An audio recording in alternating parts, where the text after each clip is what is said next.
రాజీనామాలు చేసిన వైసీపీ ఎమ్మెల్సీల వ్యవహారం ఇంకా ఓ కొలిక్కి రాలేదు. రాజీనామాలపై నిర్ణయం తీసుకోకపోవడంతో ఈలోగా మన పని మనం చూసుకుంటే పోలా అనుకున్న వారంతా తమ గూడు వెతుక్కుంటున్నారు. రాజీనామాలు చేసిన కొందరు ఎమ్మెల్సీలు ఇప్పటికే వారికి నచ్చిన పార్టీలో చేరిపోగా వారి రాజీనామాల వ్యవహారం మాత్రం ఇంకా మండలి చైర్మన్ టేబుల్ పైనే హోల్డ్లో ఉంది. అసలు ఈ ఎపిసోడ్కు ఎండ్ కార్డ్ ఎలా పడుతుందో అర్థం కాక ఎమ్మెల్సీలు సతమతమవుతున్నారట.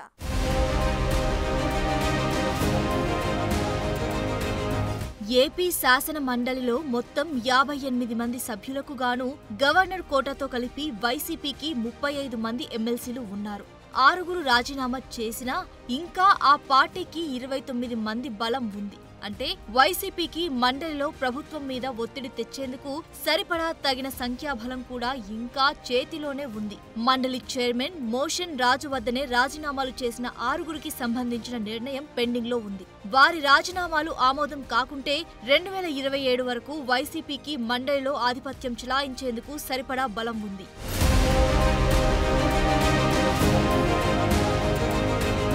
పోతుల సునీత, జకియా ఖానం, కర్రి పద్మశ్రీ, బల్లి కళ్యాణ్ చక్రవర్తి, మర్రి రాజశేఖర్, జయమంగళ వెంకటరమణ వీరంతా వైసీపీకి గుడ్ బై చెప్పి బీజేపీ, టీడీపీ, జనసేన వైపు అడుగులు వేశారు. కొత్త పార్టీల్లో చేరినా వారి రాజీనామాలు ఆమోదం కాకపోవడంతో ఓ రకంగా వారు రాజకీయ ఇబ్బందుల్లో చిక్కుకున్నట్లు అయిందంటున్నారు.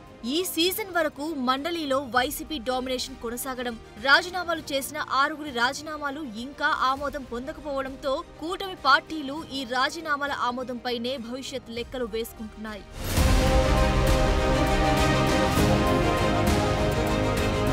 రాజీనామాలు అంగీకరిస్తే మండలిలో వైసీపీ బలం తగ్గి కూటమి బలం పెరుగుతుందని అంచనా వేస్తున్నారు. వైసీపీ ఎమ్మెల్సీలను ఆకర్షించే ప్రయత్నంలో మరింత వేగం పెంచినప్పటికీ మండలి చైర్మన్ ఇప్పటి వరకు రాజీనామాలు ఆమోదించకపోవడం కూటమికి పెద్ద సమస్యగా మారింది.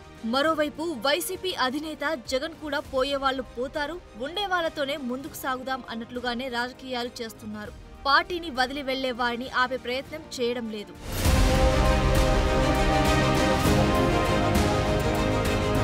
రాజీనామాలు త్వరగా ఆమోదించేలా చూడాలని కొందరు ఎమ్మెల్సీలు కోర్టుకు వెళ్లినా త్వరితగతిన తీర్పు వచ్చేలా కనిపించడం లేదు. ఇది వైసీపీకి తాత్కాలికంగా ఉపశమనాన్ని కలిగిస్తుంది. 2027 వరకు వైసీపీలో ఆధిపత్యానికి సరిపడా మండలిలో ఇంకా బలం ఉండడానికి ఆ పార్టీకి ప్లస్ పాయింట్ లా మారింది. కూటమి నేతలు రాజీనామాల ఆమోదం కోసం ఎన్ని ప్రయత్నాలు చేస్తున్నా మండలి చైర్మన్ అండదండలు ఉన్నంత వరకు వైసీపీకి వచ్చిన ఇబ్బందులు ఏవీ ఉండవని పరిశీలకులు అంచనా వేస్తున్నారు. అందుకే పార్టీలు మారిన ఎమ్మెల్సీల రాజీనామాలు ఆమోదింపజేయాలనో లేక వారి మీద అనర్హత వేటు వేయాలనో మండలి చైర్మన్ పై ఒత్తిడి చేసే అవకాశం ఉండకపోవచ్చని భావిస్తున్నారు.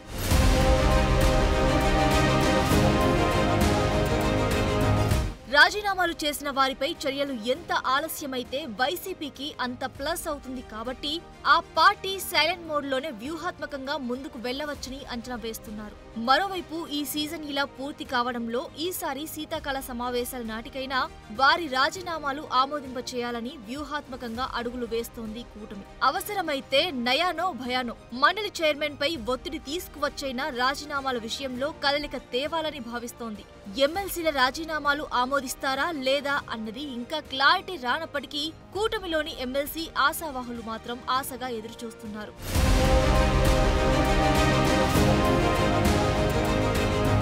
మరోవైపు తమ రాజీనామాలు ఆమోదించడం లేదని హైకోర్టును ఆశ్రయించిన పలువురు ఎమ్మెల్సీలకు కౌంటర్ దాఖలు చేయడంతో శాసనమండలి చైర్మన్ కు కోర్టు ఫైన్ కూడా విధించింది. ఆ క్రమంలో త్వరలోనే పార్టీ మారిన ఎమ్మెల్సీలపై నిర్ణయం తీసుకునే అవకాశం ఉందన్న అభిప్రాయం వ్యక్తమవుతోంది.